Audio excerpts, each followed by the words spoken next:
At this time, I also want to take the time to acknowledge that today is Juneteenth, short for June 19th. That marks the day when federal troops arrived in Galveston, Texas in 1865 to take control of the state and inform more than 250,000 enslaved people of their freedom. A full 2.5 years after Abraham Lincoln signed the Emancipation Proclamation, Juneteenth honors the end to slavery in the United States and is considered the longest running African-American holiday. On June 17, 2021, President Biden made it a federal holiday. One could say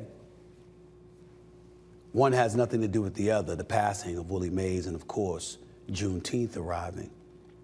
I think it's a bit ironic in a beautiful, beautiful way, because as we highlighted the adversity that Willie Mays had to overcome, what greater adversity has ever existed for a people than slavery in this nation? That's what went on as it pertained to African Americans in this country.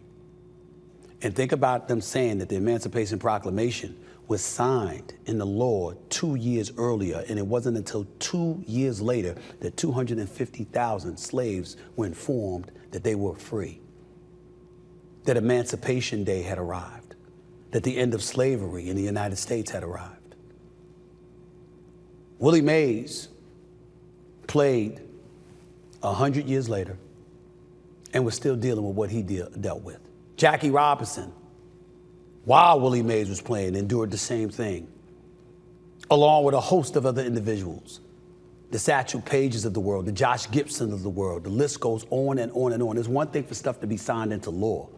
It's another thing entirely for the conscience of one's soul to be touched in such a fashion that a nation of people, of human beings, all created by God, ultimately adopt the same kind of thinking and make sure that they exercise it with their actions, showing that the bigotry, the racism, and everything in between will dissipate before our very eyes, if not flat out eradicate.